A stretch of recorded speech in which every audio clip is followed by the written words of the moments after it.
This is FNGR, and today we're joined by BoonSlayer, Death Alchemist, and the Mounty. We get to talk to one of the more prestigious members of a bunch of pseudo-intellectuals. P.S. You too, dude. That's one more member of BOP you'll never get a chance to have on your shit little channel. Better keep sucking that e-cock, kiddo. Once again, special thanks to Masked Starmaker, a founding member of pseudo-intellectuals, all our love. Please check out his channel as well as BoonSlayer's channel and the Mounties, who's starting to make new content. Links all down below. So this will be just short. Probably.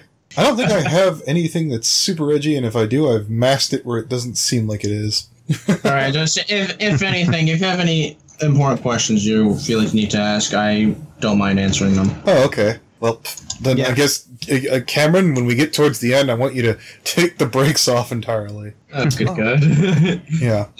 Going back to your ARC commentary, what made you... God, I don't know how to write in this. I should have proofread. I completely skipped over intro. This is FNGR. Welcome you to Limbo Podcast, joined by the following co-hosts. BoonSlayer. Hi. Death Alchemist. Looks like we got some real star power this time. Occasional. Anubis. Hey. I was about to say. And this week's King of Limbo, the Masked Starmaker.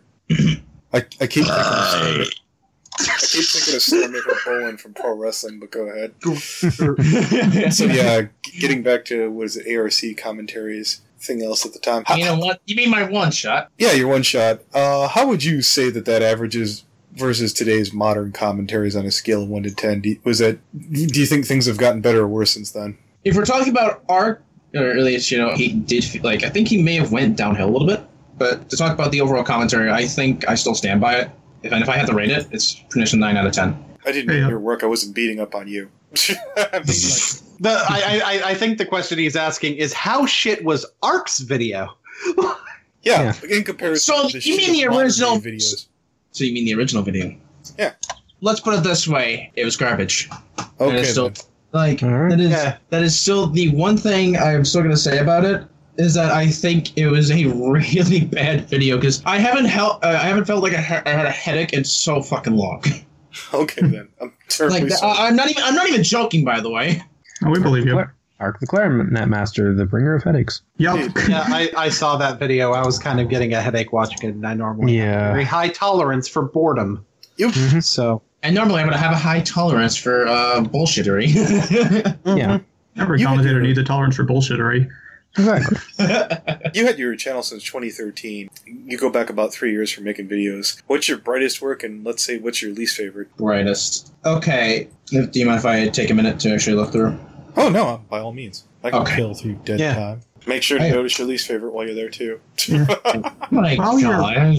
Let's just get the least favorite out of the way. The Brian Broadcast one. That one is still garbage, and it still forever will be my mark of actually having garbage material. Like, second least, I would be digging myself a hole. the many regrets of Starmaker. Yeah. Yes, many regrets if you actually saw through my eyes. Press out to pay respects. Masked Starmaker, I asked this question a while ago, and you answered it for me, but for the folks at home and the people in this call, how exactly did you come up with your name? Okay. A lot of people at least should know this. If not, I can clear that up. Let's put it this way. I came up with the username of the Masked Starmaker, and it's because of Mr. Enter. Like, back when I was actually a subscriber of his, I watched his animated atrocities and admirable animations. It's one of his one of the ones he had, and the second one as well, Last of the Starmakers and The Mask. Both of those I actually own from the iPad, or at least from the App Store, and I still love those episodes. That is why I named myself after that. That and the fact that I feel proud of myself for at least giving myself persona. Yeah, that's pretty cool. Do you have any other favorite episodes of Courage the Cowardly Dog? Those ones are the only ones I can think of currently. It's been a long while, man. I think my best work is the co-op commentary I did with Evan Yaggie, and either that or just basically the co-op commentary I did on Bailey. Okay. Favorite Bob commentary that you did? God damn it! Again, that's something I'm gonna have to look up because it's been a while, man. A long time. It's been for a while. Yeah, you haven't even been in that many Bobcoms. You Yeah, wasn't the only recent one I have made an appearance in was that Enter one, and I try to get myself into these projects. I mean, I know I could be lazy at times, but I do try to see if I could put my best into it. Okay. Yeah. Let's ask some less serious ones for a bit here. What's your favorite waste of time? Isn't this fucking obvious? Gaming? Like, I'm not yes, gaming. I mean, if anyone even actually bothers to know, I host a fucking stream called Late Night Gaming. Shameless plug-in. A lot of his content on his channel is also gaming, so you could argue that his favorite waste of time is also something that he makes a lot of content about. What's your preferred drink? I don't like. Are you talking about alcohol, or are you just talking about it as a Any. You can either answer either or. Well, likewise, I don't drink alcohol, and I think my favorite beverage would be orange soda. Okay. I've had water a couple times, so that's fine. So would you say, in fact, that you love orange soda? I swear to God, if you're going with that, I swear to God, if there's a joke behind this, I will kill you for it. Proceed. I will just cut someone's wrist. Yes, I do actually I do love orange soda. You do. I swear to God, I fucking called it, didn't I? Hell in a Cell. These two, Hell in a Cell. I'm from the 90s, of course. Of course, I know Keenan and Kel. So the answer go on. Yeah, I do have this written down here. I suspect the answer might have changed, but what would you say is BoonSlayer's best and worst qualities? Best worst qualities. Yeah. How do I put this for? Oh boy. I You know, I it's usually can't- easy to do the best. Go ahead. For me, I can't really come up with the worst quality. No offense. Just hold on.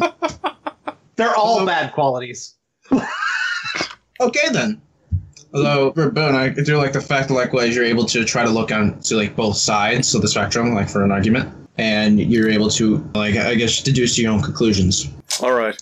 I think we've pussyfooted around. I'm going to get to a semi-edgy question here. Before you do, let's answer a previous one that you guys asked me earlier. For basically favorite commentary, or at least favorite pop commentary I worked on or helped, would be the Enter one. Oh, nice. That commentary was how I met so many people. It was also the first time it's also where I wrote my longest comment ever.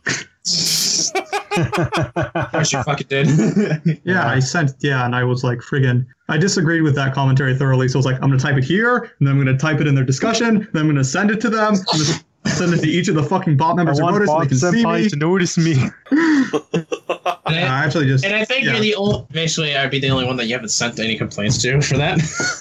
Yeah, well, Ski did eventually approach me about that, and we did end up talking about it over Skype, and we I conceded on some points, and he conceded on others. In retrospect, I do see where you guys were coming from, though. Going into controversial and polarizing figures, what are your thoughts on A1 Dillon Thomas? Dillon Thomas, I'm gonna be honest, I don't watch his content often.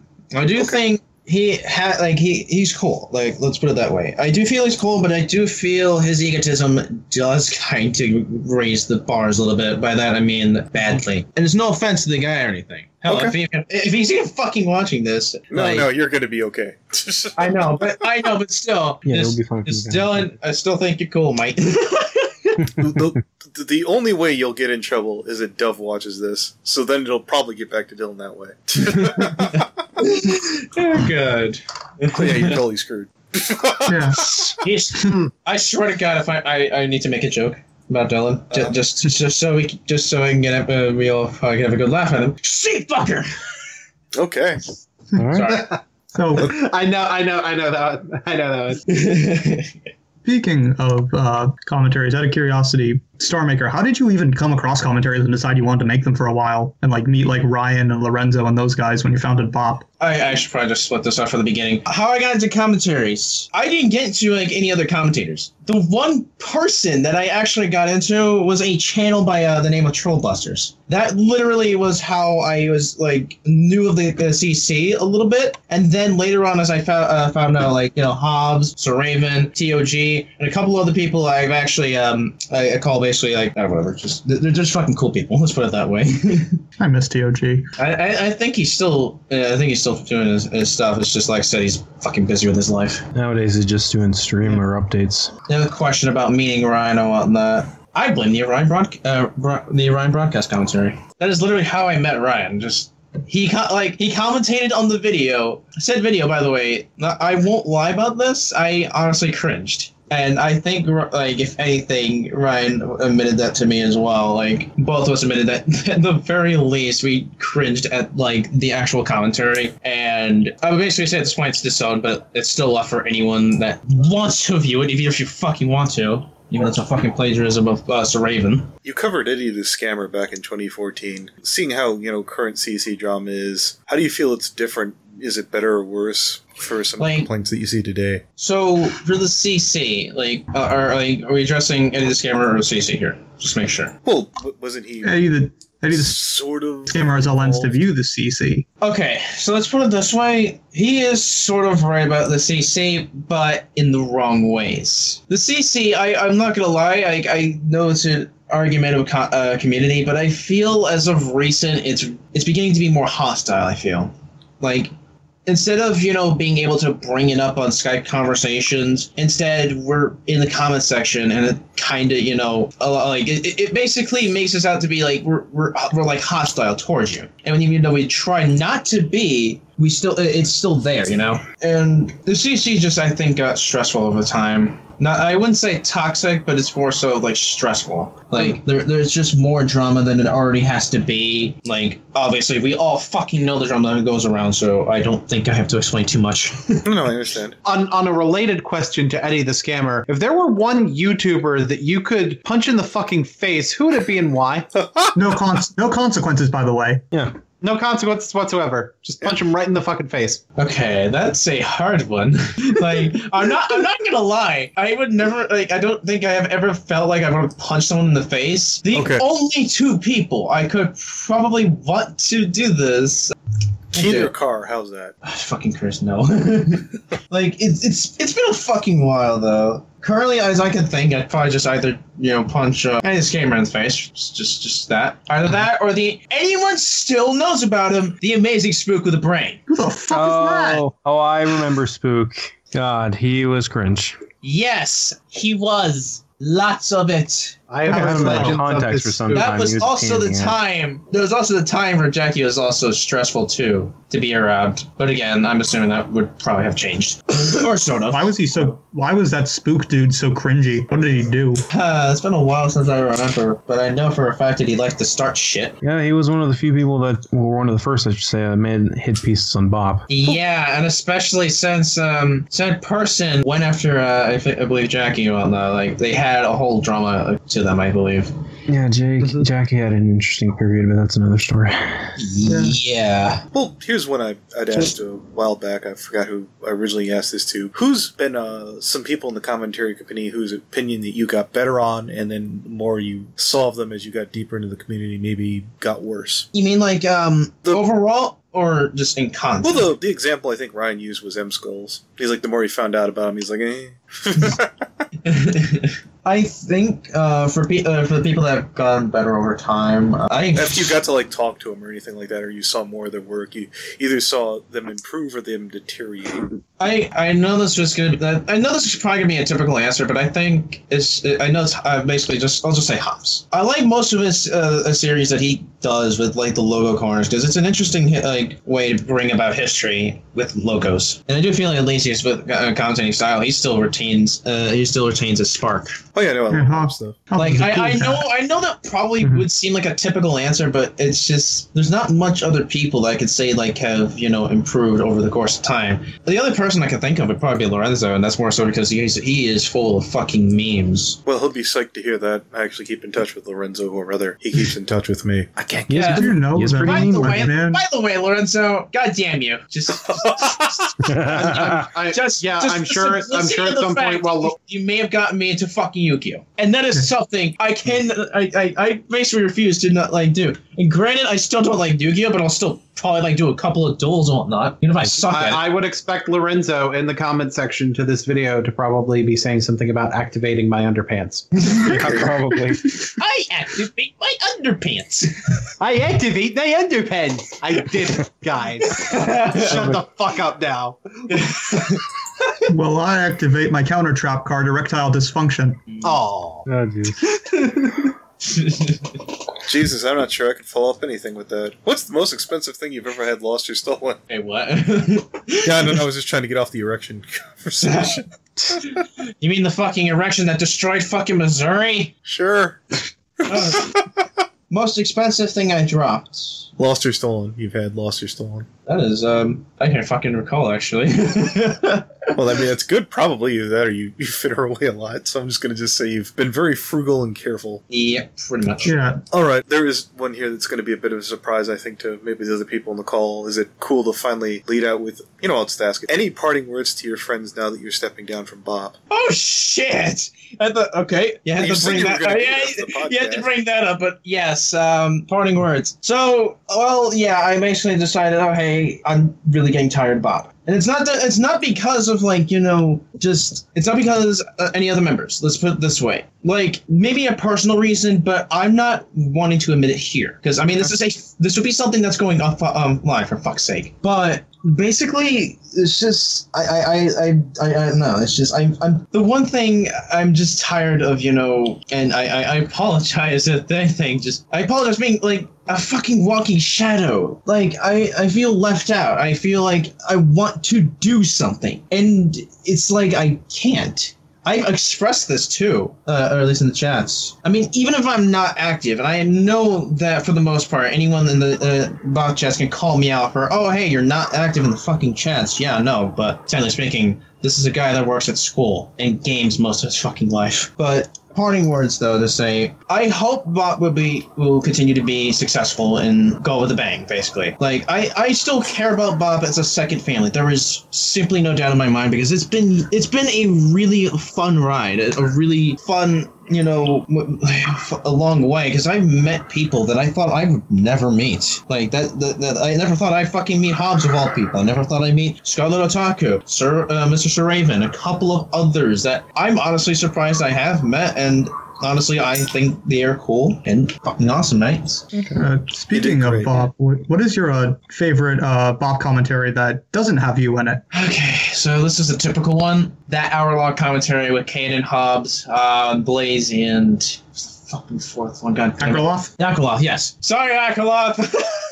But yeah, that has got to be my most favorite of all the fucking Bob commentaries. Like, I know that is technically a typical answer, but the fact being that they have a almost 2-hour fucking commentary and be able to make it with jokes, have good points. It's a combination of just like it is a true testament to what you can do for like commentaries and whatnot.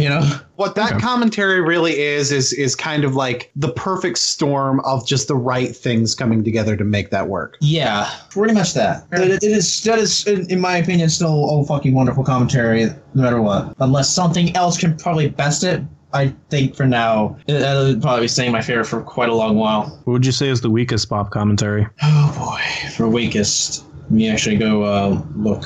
And yeah, you can include. Doesn't mean worse. It doesn't mean worse. Just one that you didn't think was the best in comparison. So fucking what else is I actually keep checking up on their channel. I think for me the weakest commentary was the one the owl that said yes. Or at least the owl says yes. Like, I don't know, for me it felt weak. Like I barely remember that one, so yeah. Oh yeah, Stocky. I forgot about that guy. Yeah. Basically put it as this. I wouldn't say it's like, I would say basically it's a forgettable commentary, but it's not like, oh hey, it's bad. It's just basically it had kinks to work out. Likewise, that was me when I was being fucking foolish. What's your favorite Five Nights at Freddy's game? Oh my fucking god, someone had to ask this the other day. Well, considering the fact that I played the first one and the second one, actually no, it's just fuck it. I like the fourth one. Like, probably like the fourth is equal as like, the second, because both of them have done spectacular now. Even though that it hasn't fucking ended yet. It's never going to end. Like, I love the series, don't get me wrong, but holy shit, I think at this point people would be sort of justified in calling it, oh hey, you're fucking milking the damn series as it is. Sister Location was good though. I mean, that if you're gonna milk it, do a good job. I will probably buy that in the future, and I will see for myself. But yeah, they changed the gameplay almost entirely. Yeah, I watched the fucking walkthroughs of it, so no surprise there. And then 5 years down the line, he'll make a collection called The Purple Guy Saga. Do you think FNAF will really reach a Kingdom Hearts level of like convoluted lore? Oh my god! Implying it isn't already there? Yeah. We need time travel.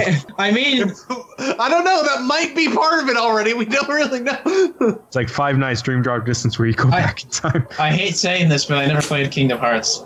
Okay. So, yep, I already hear it. I hear the fucking faint sounds of pitchforks and want to ask me, why the fuck have you not played it yet? I haven't played it yet either, so don't worry about it. Okay, so I'm not alone in that regard. I have only played Kingdom Hearts 2, so. Same. Like, I just couldn't get into the other ones. But I guess Do you that like does... shitty lore? You like shitty lore. Yeah. No, you mean, So, Starmaker, what's your favorite moment from that one game called Undertale? oh my god. Favorite moments. Let's think. Oh fuck it. There's two. I'm gonna say two scenes. The first one, the dating papyrus scene, that was fucking hilarious.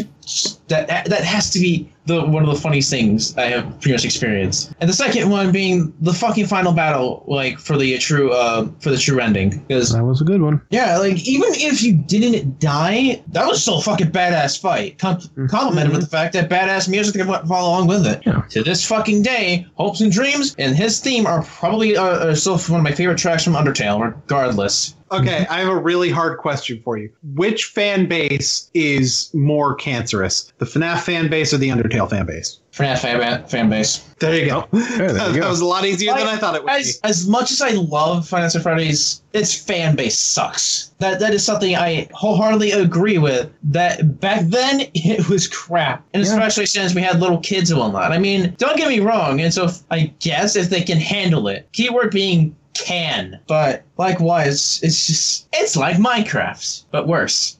Yeah. For Undertale, though, I wouldn't necessarily think it's too bad. I like the idea of how they have like these fucking alternate universes that spawn and whatnot. Like, holy fucking Christ. Including your typicals. Undertale. And we're trying to remember the other one. Underfell. There we go. Or Underswamp. The Dark and Edgy reboot. We were talking about Dark and Edgy reboots earlier. Fucking Underswamp, by the way. I will say, though, the fan-made one for Asgore was a pretty good one. Like some of those AUs are brilliant, like Temmy Tail. Some of them are pretty good, yeah. Yeah, my personal favorite is I think Helptail, which is pretty much, for music people, it's the residents of Undertale AUs. Pretty much they merge in every single Undertale AU, and it's all twisted and weird and scary. I'm more of a Mafia Tale guy, but that's because of the themes. Like, they were really good. I guess I got a question for you, Masked Starmaker, because you've been streaming a lot of games and all that. Are there any franchises you've been interested in getting into but haven't had the time to get into? Any other franchises? That's a hard one, really to be blunt with you. Like, I could think of a couple. It's been a while. Like, I have Payday 2. That's something I've been wanting to at least get into as much. Okay. And I think there's just one game.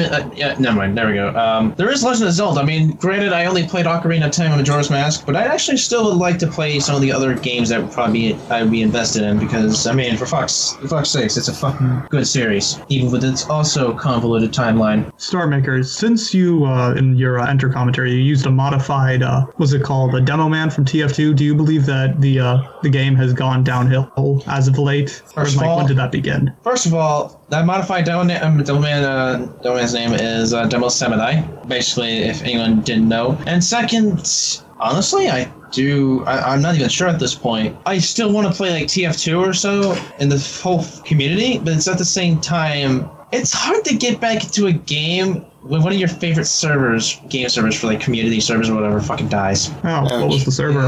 Yeah. It was actually called the Moon server, and thus is the reason why I like the Moon. Yeah, do you have any favorite SFM animators since you Well, we have fucking the Piglet.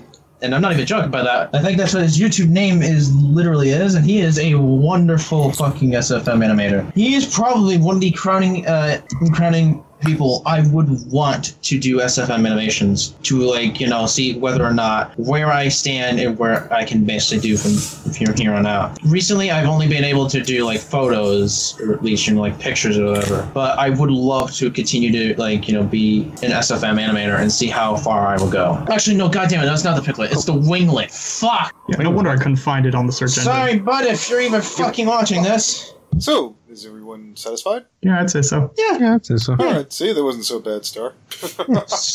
Alright, I'm gonna hit stop. Probably like how it took. And